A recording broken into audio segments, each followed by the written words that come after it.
Maha-Bharata, first part, chapter 29. Arjuna returns. Although offered every kind of enjoyable thing by their celestial hosts on Gandhamadana, the Pandavas thought only of Arjuna. They could not wait to see him again, and the days passed slowly as they expected Arjuna's return at any moment.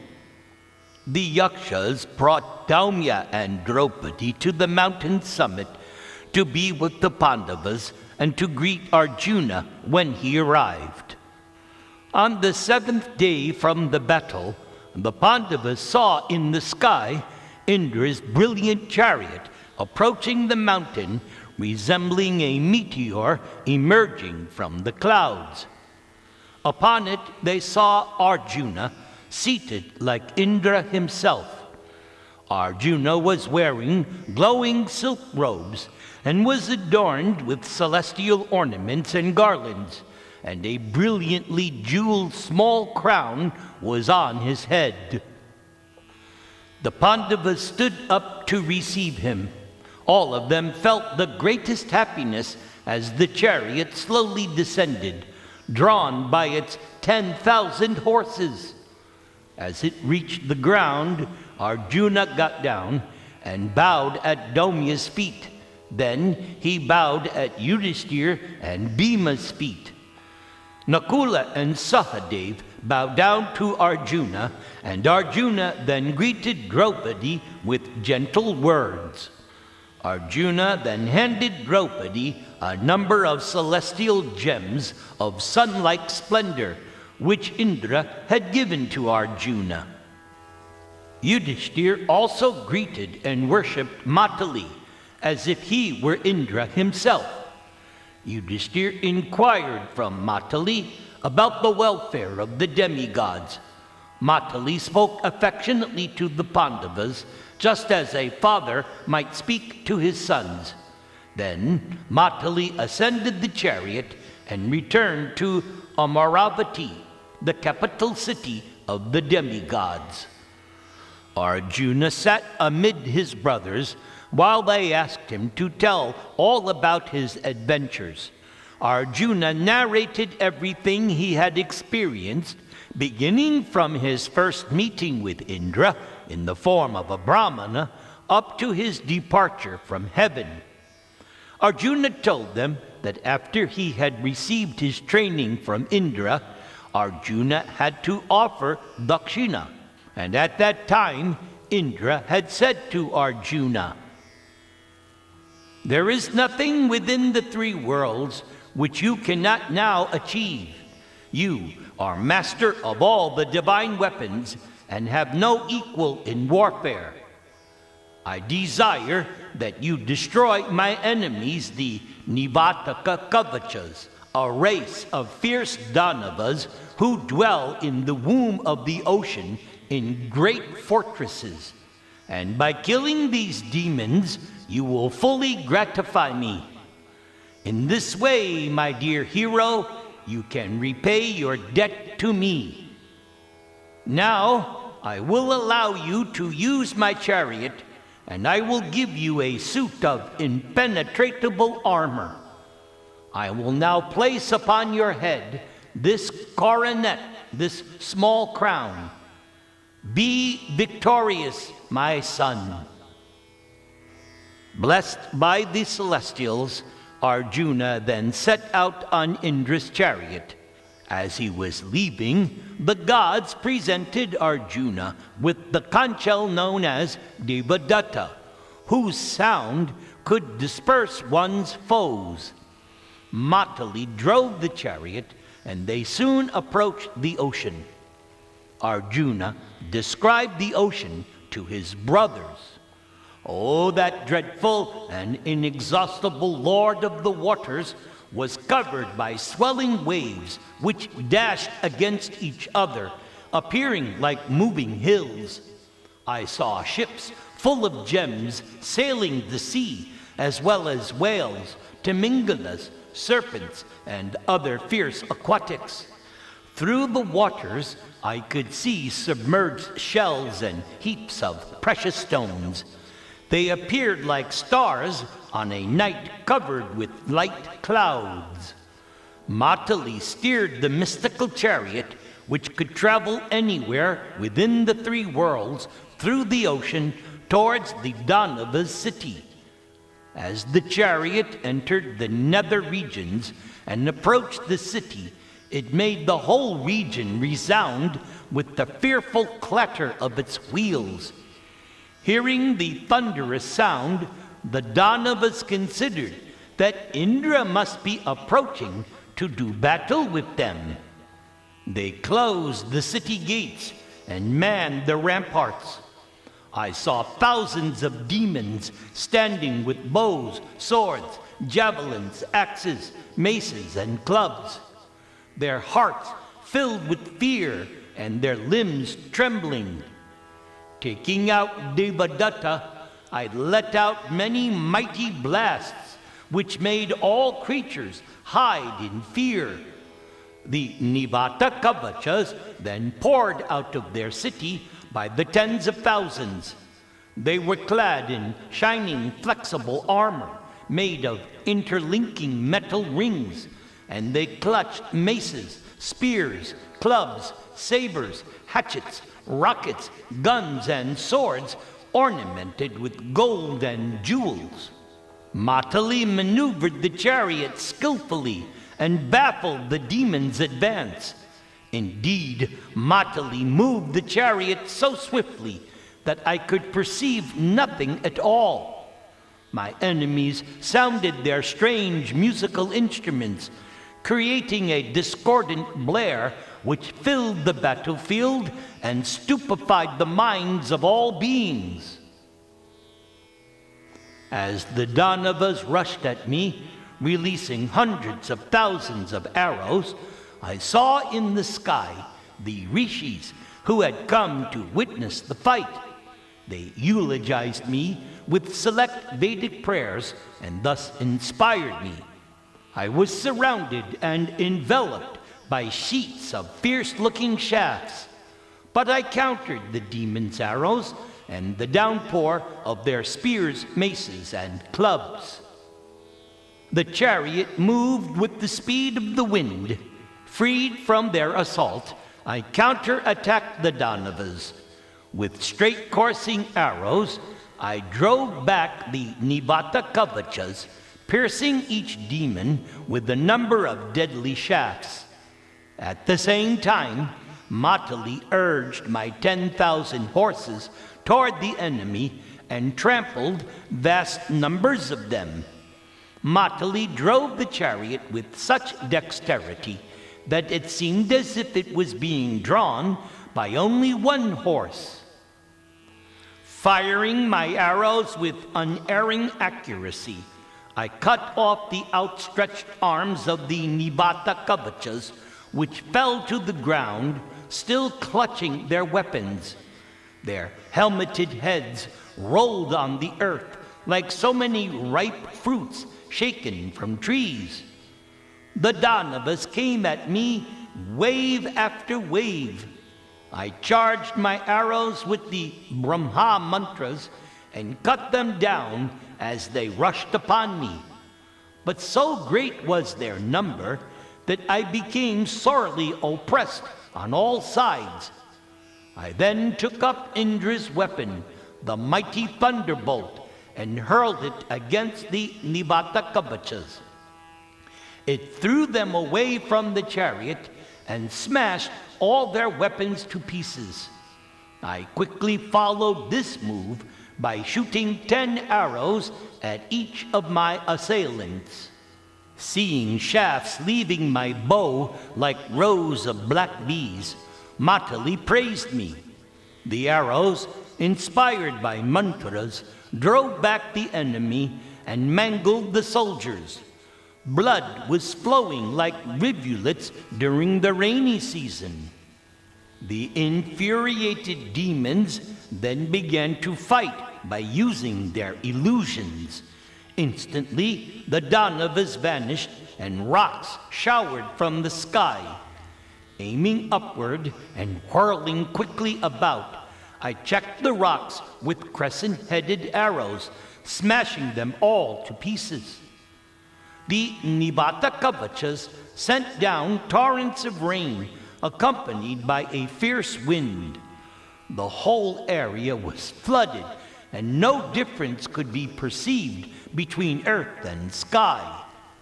There seemed to be an endless sheet of water covering everything.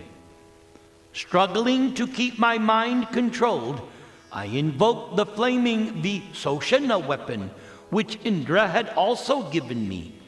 It immediately dried up the waters, and the air was filled with a massive cloud of steam. I could hear the demons' terrible shouts, although they remained invisible. They sent tongues of fire at me and a screaming hurricane. I countered the fire with a celestial water weapon and stopped the wind with a mountain weapon. Then the Nivata-kavacas caused a fearful darkness so that I could see neither Matali nor my own hands wielding the bow. A shower of iron clubs fell from above, and the Danavas let out horrible screams on all sides.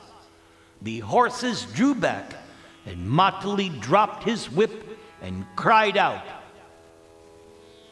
"Oh, Arjuna, where are you? What has happened?" Although I have accompanied Indra in so many encounters with the demons, never before have I been so confounded in this way and have lost control of my horses. It seems that this battle has been ordained by the Creator himself, who now desires the destruction of the whole universe. Surely no other outcome is possible from such a terrible fight. I stood silent for some moments just to gain control over my mind, and then I replied, "Be at ease, my dear charioteer. See now the prowess of my arms and my weapons. I shall counter these illusions with my Gandiva bow." So I then invoked Astras, capable of stupefying the enemy, and the Danava's illusions were dispelled. But they again appeared before me, so without delay they produced more illusions which stunned my mind and senses. At one moment, the earth seemed covered by darkness. Then it seemed to be submerged in water. Then it disappeared completely, so that my chariot appeared as if it was suspended in outer space. I then released the Shabdavedi weapon and dispelled that illusion, whereupon Matali again steered the chariot toward the Nivata-kavacas. The demons flew toward me in a rage. I cut them down without remorse with great volleys of razor-faced arrows. Then they vanished again, continuing to fight invisibly. By using celestial weapons capable of seeking them out, I continued to slay the demons. The Nivata-kavacas then gave up their illusions and retreated into their city. At once, everything became visible. I saw the ground covered with their mangled bodies, their weapons, ornaments, armor, and limbs. It was impossible for the horses even to move a step. Matali urged them upward, and the chariot sprang into the sky. Seeing my foes retreating, I relaxed, but the next moment the demons invisibly attacked me again. A thick shower of mountain crags rained down upon me. From beneath me, I felt the Danavas grasping hold of the horses' legs and pulling them down. So many rocks were falling that it seemed as if my chariot was in a cave. Again, I was gripped with fear. Seeing this, Matali said, Take heart, O Arjuna.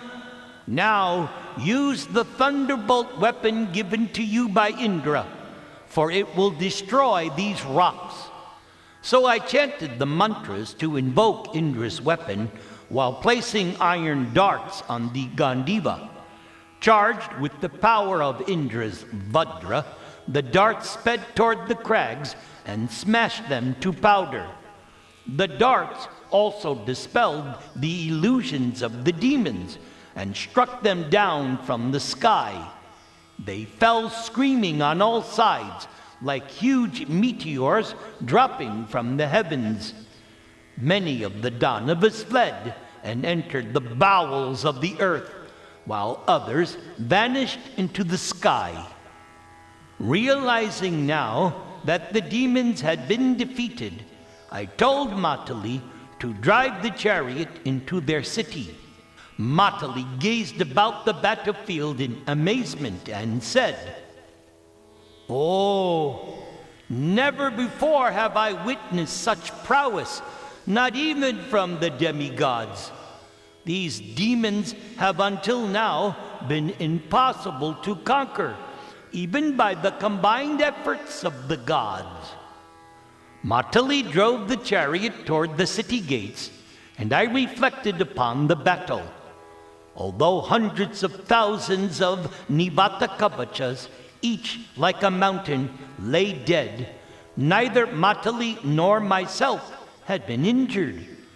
This was indeed wonderful. Without doubt, it must have been Krishna's potency alone which had protected us and enabled me to defeat the gods' mighty foes. Then we entered the Danava city and saw thousands of wailing women. They fell back in fear as we passed, terrified by the chariot's thunderous rattle. The clash of their jewels and ornaments as they fled resembled the sound of hail falling upon a mountain. I saw the ladies quickly disappear into their golden palaces, which were bedecked with countless gems.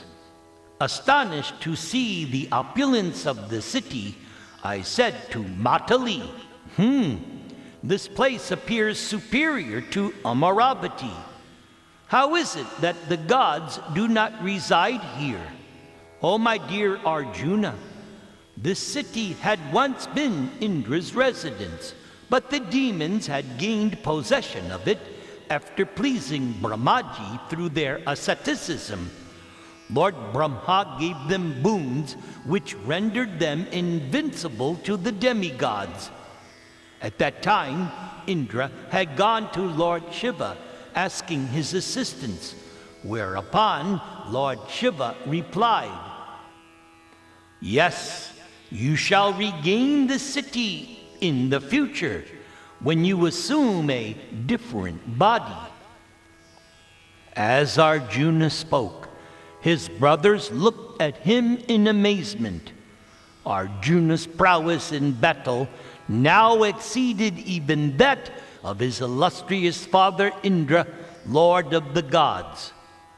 Arjuna continued telling his story. I then left the Danava city and headed back toward Amaravati.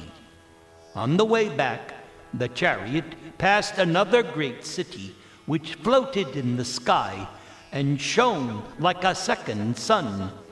It was full of trees made of jewels and adorned with golden towers and palaces. 4 unassailable gateways stood on each side of the city, studded with iridescent gems which radiated countless hues. Why, I have never seen anything like them before.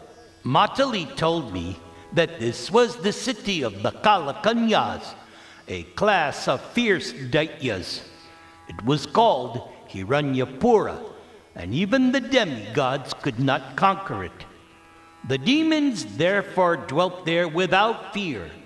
The Kalakanyas were destined to be killed by a mortal, by the arrangement of Lord Brahma. Thus, Matali urged me to rush upon the Daityas and thus please Indra. Yes, take me there at once, for the gods have no enemies whom I do not also consider my enemies. As we approached the city, the demons charged out as if one body, thinking that Indra himself had come to fight. Without a moment's delay, they rained weapons upon me: arrows, maces, swords, axes, darts, and lances. I countered their attack with mighty volleys of shafts from my Gandiva bow. Matali drove with such skill that the Daityas were bewildered and fell upon one another in their attempts to attack me. Realizing that I was a formidable enemy, the Daityas retreated into their city, which then began to move in all directions. Sometimes it appeared in the sky, then under the ocean, and then it disappeared altogether. Then, suddenly, it reappeared in front of me, shot upward, and made various curving motions through the air. Although I found it difficult to follow its movements, I managed to check its progress with straight-coursing arrows inspired by mantras. I released so many shafts that the city was torn to pieces and fell to the ground in flames. The Daityas then rose into the sky, continuing to fight. Matali then brought us down to earth, and I was immediately hemmed in by more than 50,000 chariots. I fought them with celestial weapons, but the powerful Daityas gradually repelled my missiles. Those mighty demons stood before me, encased in brilliant golden armor, wearing helmets and celestial garlands, and with chariots decorated with rows of flags. My mind was attracted by the sight of the Daityas in battle array, and I struggled in vain to overpower them. I was indeed painfully oppressed by their weapons. Sinking into the ocean of the Kalakanyas, I suddenly remembered Lord Shiva's weapon. Mustering up my courage, I uttered the mantras sacred to that three-eyed deity. At once there appeared before me a huge personality with 3 heads, 9 eyes, 6 arms, and hair blazing like fire. His clothes consisted of great serpents whose tongues darted back and forth. I shook off my fear and bowed to that awful form of eternal Shiva. Then I fixed upon my bow the Rudra Astra, and continuously chanting the mantras, released it to destroy the Daityas. Thousands of diversely shaped missiles spread out across the battlefield as the weapon was fired. Some resembled lions, some tigers, and others bears and buffaloes. There were serpent-shaped missiles, and others shaped like elephants, bulls, boars, and cats. Simultaneously, the battlefield filled up with the followers of Lord Shiva. Innumerable Gutyakas, Yakshas, Pishachas, Bhutas, and other ghostly beings. All of them rushed toward the Daityas with frightening roars. As the Rudra Astra wrought havoc among the enemy, I fired a ceaseless shower of arrows, glaring like fire and made of the essence of rocks. The Daityas were now routed, and the few who survived fled out of fear. Seeing that my victory was due only to Lord Shiva's weapon, I bowed down to him right there on the battlefield. Matali praised me, and we then returned to the abode of Indra. When Indra heard of my achievements, He was pleased and blessed me that I would always remain cool-headed in battle and would always discharge my weapons expertly. He also said that no celestial fighter, whether Danava, Daitya, Naga, Gandharva, Suparna, or Yaksha, would be able to overcome me. Indra told me that I would conquer the earth and hand it to Yudhishthir. He gave me this impenetrable armor I now wear and fixed this small crown upon my head. Indra also presented me with the Devadatta, and then he brought me back to this mountain. As Arjuna ended his narration, Yudhishthir was awestruck.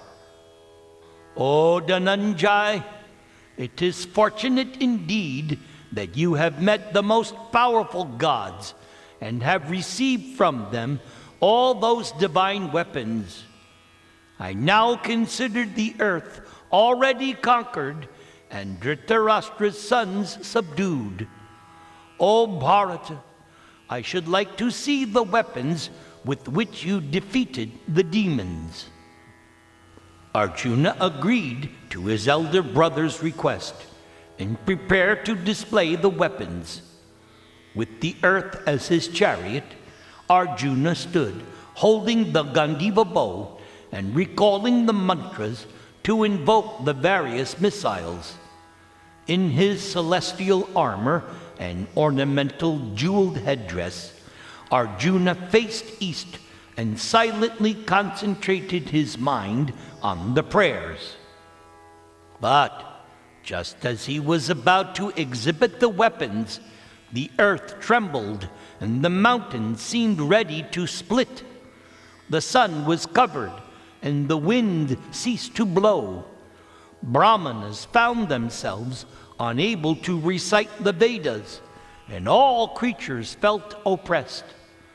Suddenly, the Pandavas saw in the sky the powerful four-headed Lord Brahma, surrounded by all the demigods. The Gandharvas and Apsaras also appeared, dancing and singing on the mountainsides. A shower of flowers then fell upon Arjuna as he looked about in total amazement. Before him appeared the divine sage Narada, sent by the gods. Narada spoke. "O mighty hero, do not discharge these celestial weapons for no purpose, or else they will destroy the three worlds.